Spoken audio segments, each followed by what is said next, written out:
we have been through so much this year. I mean, a lot, right? And then going into 2021, everybody's kind of looking to press the reset button and refresh and use sort of new ways to do things. At least that's what we at ChangeNerd are kind of thinking about. Your career is helping people tell stories. And can we just say how cool that is? I mean, what?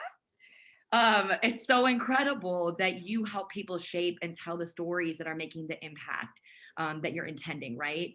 And why we loved you so much is because not only are you using storytelling to sort of share a narrative, but we know we can use storytelling in the change management space to make this case for change or something along those lines. But before we go there, can you just level set and help us out? Like, what is storytelling? Like, how do you guys define it? Like, talk to me a little bit about what storytelling is. Yeah, so this is a great question to start with because we have to be reading starting from the same page of the book. And so we have common vocabularies even. I think it's pretty important in a change context because so often, and this applies to storytelling too, we are cursed by knowledge.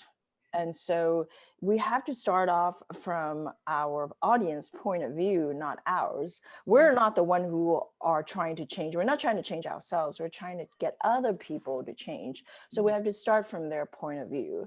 And the point of view that we have is that storytelling, you can spend hours, days, and people have spent the PhD dissertation on defining what it is.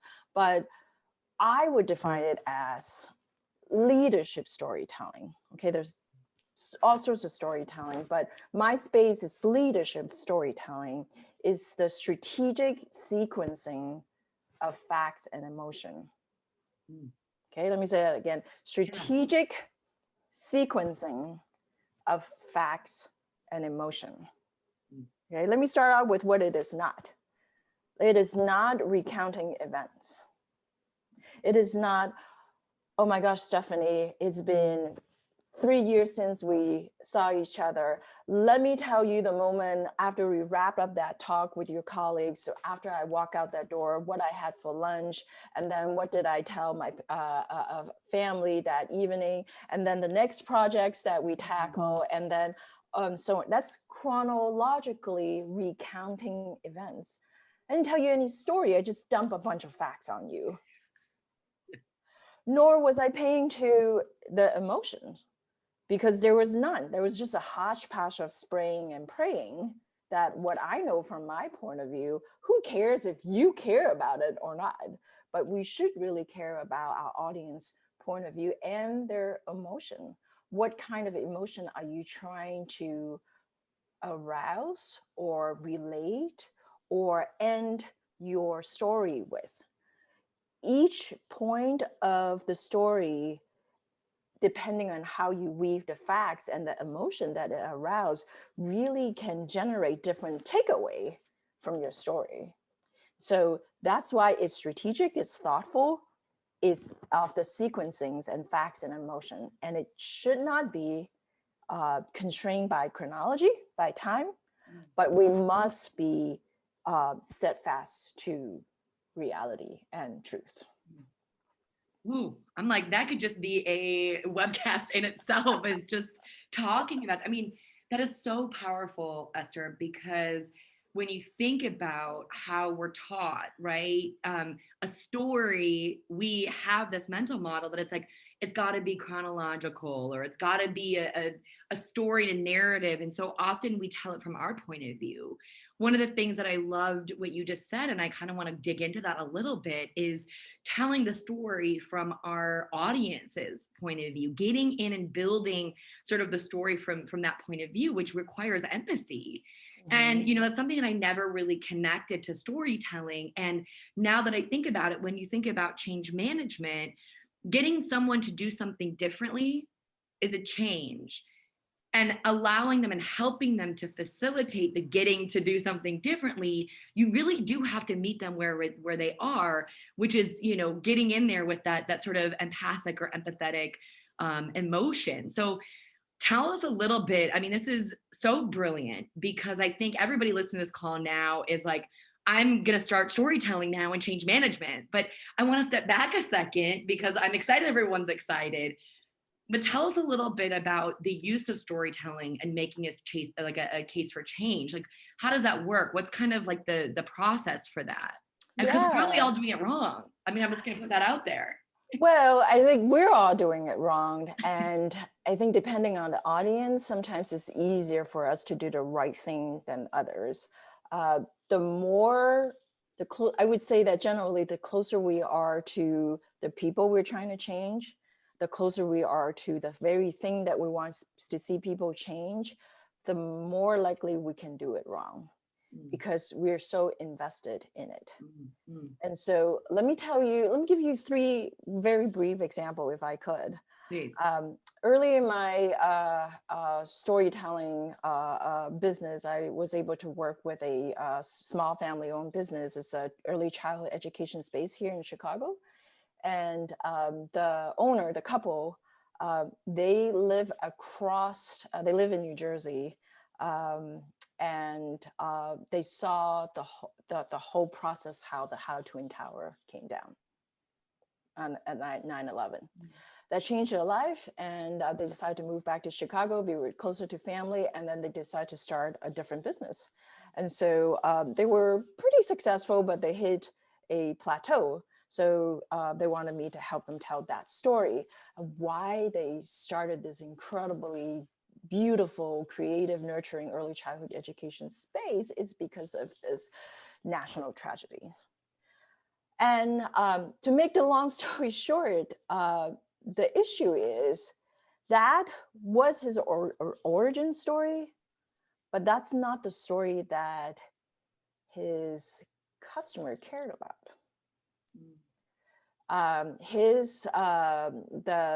The mom mostly who take their kids, they're mostly young, professional, first-time parent, and very lonely. They really crave the space to connect with others, parents. They really want to make sure that they're doing the right thing with their kids because it's their first time. And they really rather not be reminded of a national tragedy. And so while it's very honorable, it's a great story, but it wasn't the right place to tell that story. So to your point, that was the empathy of, well, this is so central to the how this whole company was founded, but I'm not going to tell it here when I market my company. So that's I give him a lot of credit because he was so married to that. I mean, who wouldn't, right? So that requires that shift in point of view of everybody should care about 9/11 and what it meant to us as American, but this is not the right time nor place for it. What I loved about that story was that you're not saying that telling a story that someone's married to is inappropriate.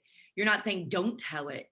What I love about that is you're asking the storyteller to ensure that the audience is ready to hear the narrative or the points, if you will, to either help shift their perspective or gain awareness of something. So it sounds to me like even when I think about change managers or being in change management, so often when we're writing change communications, we write the same communication for everybody.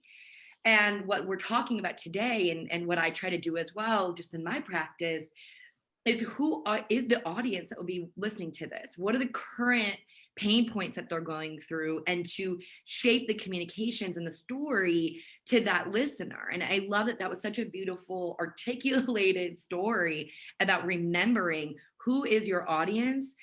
Ensure that the narrative or the intention that you have is matching the impact. And if it's not, you got to get honest with yourself about it, right? Step back and save that story for a later date. Maybe it's going to be told in a different way with an audience who will, cherish it and care for it. So yeah, I love this. I love your examples. Okay, what's a second example, or what's a second story you could tell us? So second example, briefly, middle school drama. Yesterday, my daughter, she still, told us about what's going on, which, I am very grateful. She was mulling over what to do about some of her friends who were lying to someone in her friends group. She has a huge friends group.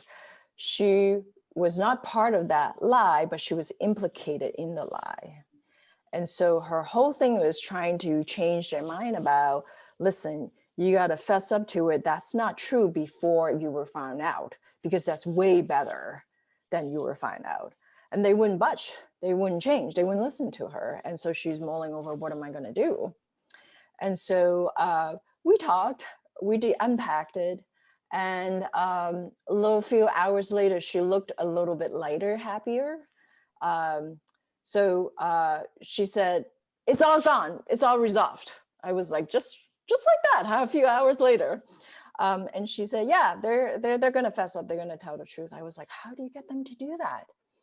She said, I told them about a lie that I told once and what happened. And what could have happened if I fessed up to it before I was found out. I gave her no direction, no instruction, no hint, no advice on doing that. But what she basically did was, hey, I'm not telling you what to do, but here's what happened to me. Here's what I did. It's up to you. And so luckily they chose the right path.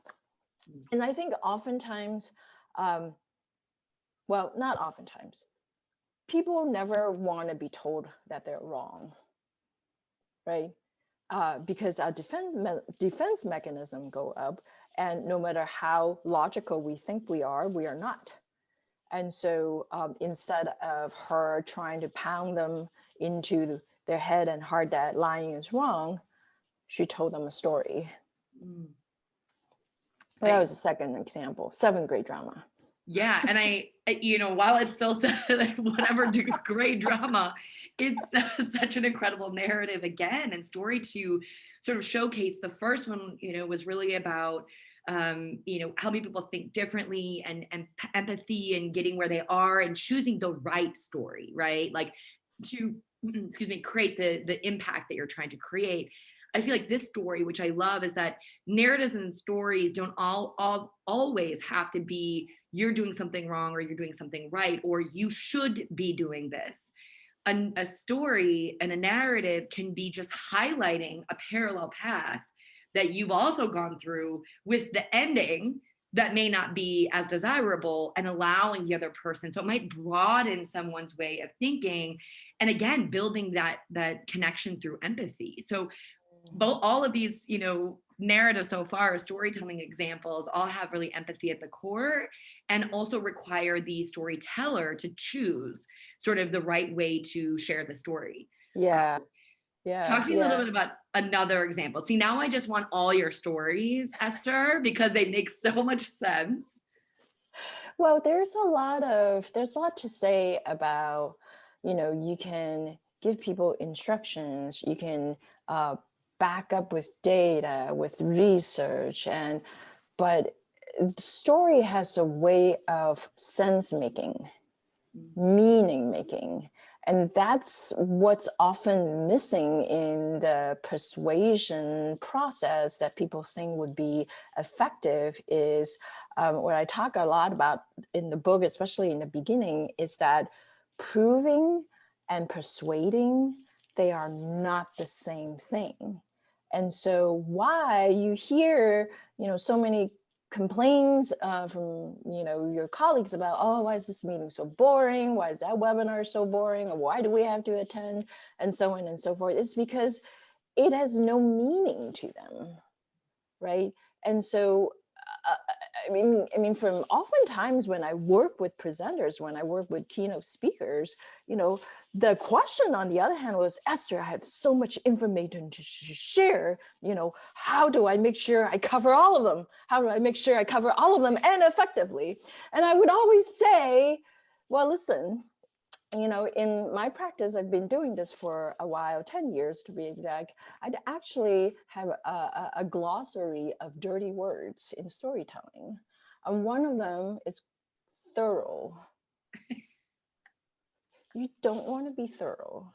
Thorough is counterproductive. You have to be truthful, you have to be relevant and timely, but that is not the same as thorough.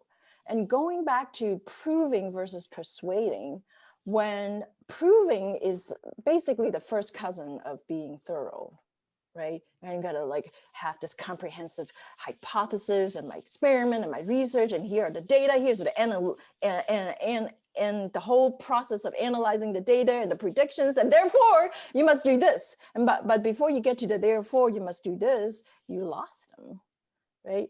And on the other hand, I think history has shown us over and over again that people have been persuaded to do all sorts of things, believe in all sorts of things without much of any proof.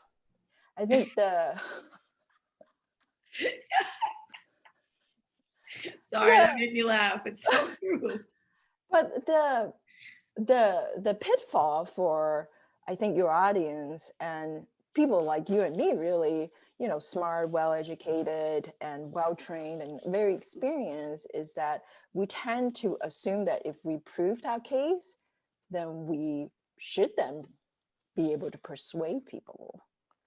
But these are completely separate process things. Yeah, you know, it's so interesting. And the reason I laughed, I'm sure many of the people on the, you know, on listening know where I'm going with that. We've had a lot of that over the course of the last, you know, couple of years, and, you know, believing certain things. And I think even in change management just itself, what does it take, right? Because in our mind, right, especially US centric culture, the more you prove with data, the more real or the more right it is. Now you look at other countries, look at other, you know, global cultures, that's not always the case, right? It's more about the trust or the knowledge that has been passed down from generation to generation. So in your opinion, I'll just ask you this question, you know, what are the characteristics or the qualities of an excellent storyteller? Like, I'm not going to get all the information from you, but I need to be able to trust in you that what you're telling me is right. And I'm using right, you know, obviously colloquially, but what are those characteristics of a really excellent storyteller? Yeah, wow, that's a great question. Uh, First and foremost, the quality of a great storyteller is that when that person is telling you a story, you don't even know that they're doing that. You just get sucked into it.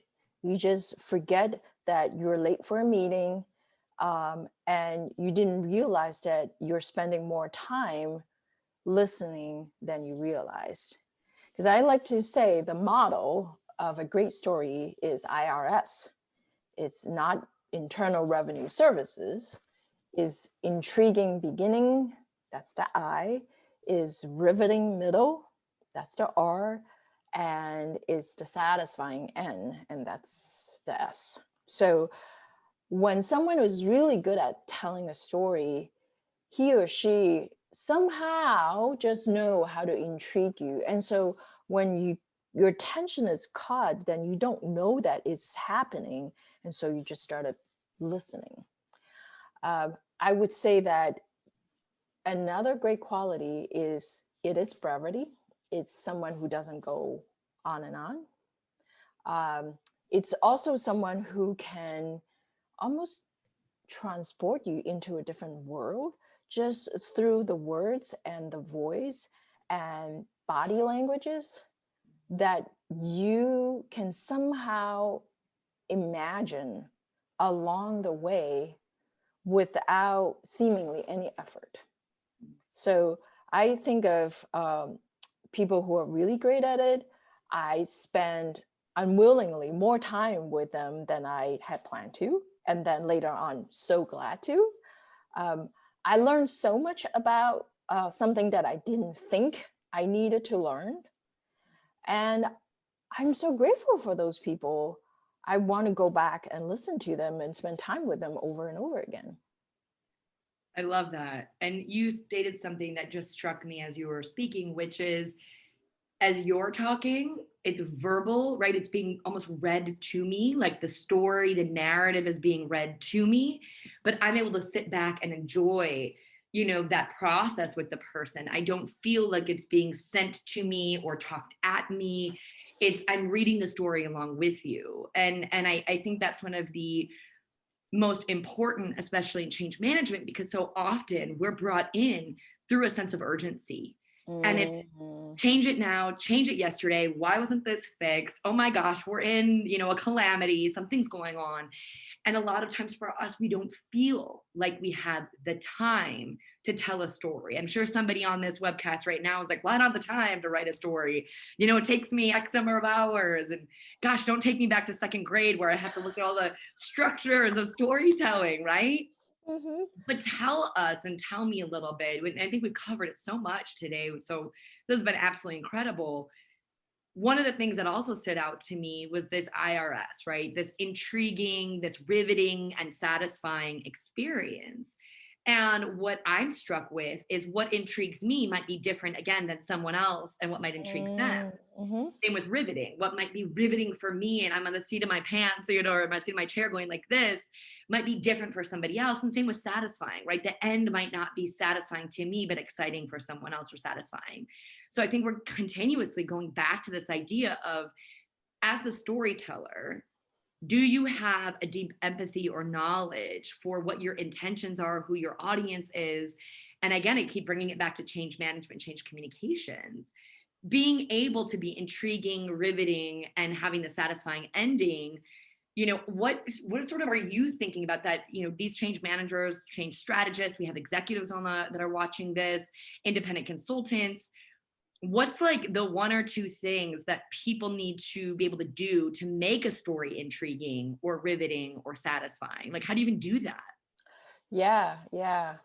Uh, I would you mentioned to me that you talk about some things that are not talked about in change management, right? Such as how do you get people to feel a sense of belonging, um, so I'm going to talk about some things that it's not taught to us formally, at least, whether it's high school English or college writing courses or even on the job training, because what we're taught is being very, yes, concise, but logical, executive summary. Most people probably have heard of tell them what you're going to say it, and then tell them you just told them, something like that, right? So I am going to invite everyone. I'm not going to say don't do it, but I'm going to invite everyone to try a different model. So instead of you doing all the work for your audience, I would invite you to think about, how do I get them to work for their lunch? Mm. Okay, that is actually not my idea. That is by one of the co-founders of Pixar Studio. Okay, and he actually, his name is Andrew Stanton. So his TED Talk is wonderful. It actually said that audience love to work for their lunch. They just don't like to know that they're doing it. Okay, so how, in terms of intriguing, how do you create an intrigue and riveting middle and especially satisfying end? It isn't about you stating everything and telling them everything. It's more about how can you bring them along the journey and tapping into their imaginations. Now, I'm not saying play coy and play with their emotion and say, hey, I'm going to tell you this. Oh, by the way, I changed my mind. I'm not going to tell you after all, right? That's not what I'm referring to. I'm referring to, let me give you another example. I work with a CPG client who would like to do better with their MBA recruitment process. Because this change challenge is that they, in terms of their category and in terms of the experience that they offer, from internship to full-time employment to all the way to the very top of a CPG career, is just as good as any household names. But they're often seen as safety choices by MBA students. They like to change that. Well, how do you do that? You can flex your muscles and pull out more impressive numbers, and you can pull out more names, name dropping. You can just drop one accolade after another on them. Eventually, it's just gonna like sound just like everyone else. it sounds just like all these other companies, right? Because you're doing all the hard work lifting for them. So what they ended up doing is getting the students in their presentations to tell their stories first in small groups and then later on in large groups. And then once that part is done, the intriguing beginning, because they expect to walk in and to listen. Oh, but no, they didn't say a whole lot yet. They asked the students to tell their stories. And then based on what they share with everyone, then they latch onto that. And then they launch into, well, here's why you ought to give us your first consideration. Okay. And so they haven't heard even the first 15 minutes into it why we should choose you, but they're hooked for the next 2 hours, which, if you know anything about MBA students, that's really no small feat. The key is that they tap into their imagination, they get them working along the way for their meals. And so at the end, it becomes a very satisfying part. Imagine, you have a host, you're hosting a dinner party, you actually get your guests involved with helping prep, helping set up, helping, tell jokes and whatnot. They actually like it and they enjoy it more. Yes. Yes. Okay. Moral of the story today is work for your lunch. Absolutely. Get them to work for their lunch. Yes. And I think that's so incredible because you're also talking about another concept too, that often people who are in human resources or in any sort of talent development, the term engagement always comes up, right? And it sounds like when you think about storytelling, storytelling is a mechanism or a lever to help us engage, right? It creates that engagement, that sort of foothold. Like, I have a part in this process. So I can think of a number of ways, and I'm sure people listening today can think of a number of ways to really utilize storytelling to increase engagement, pre-change, while you're going through the change, to sort of sniff out pain points and what's going on, and to continue to create a satisfying experience over and over and over again, because people feel like they're, putting their own stories forward. They've got a part in it, a stake in the game.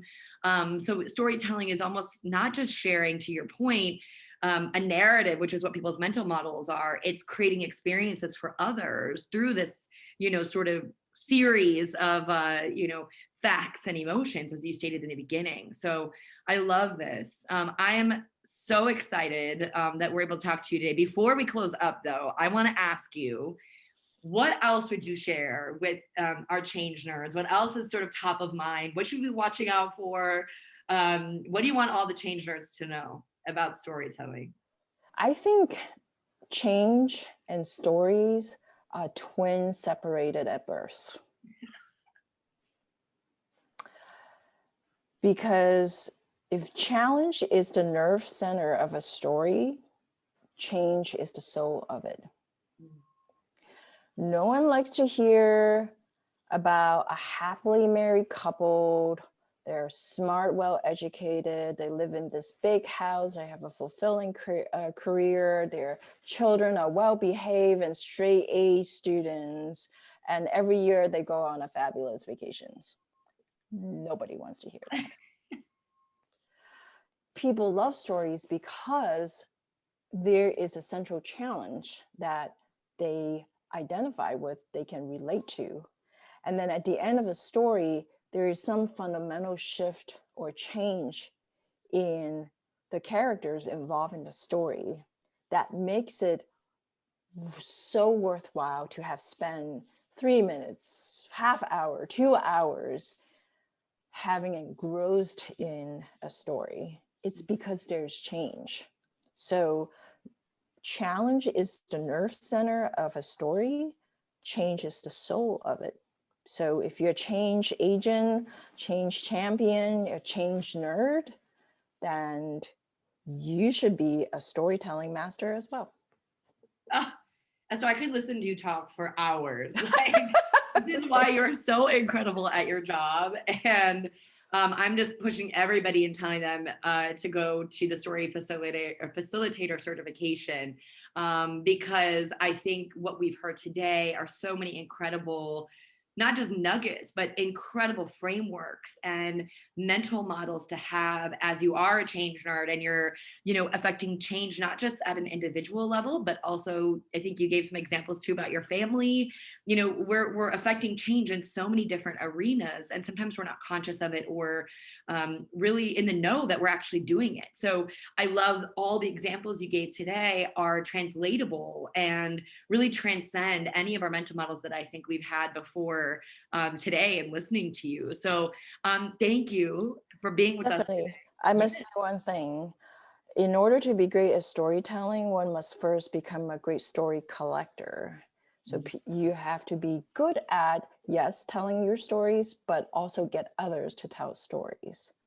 So to that point, I think you're an incredible storyteller, Stephanie, because I just feel so at ease, so myself, and so at my best talking with you. And there's something about the way that you host, you ask questions, that your enthusiasm and your knowledge and your contextual understanding of the relationship between change and story. And I do feel like I'm at my best. That's not always the case.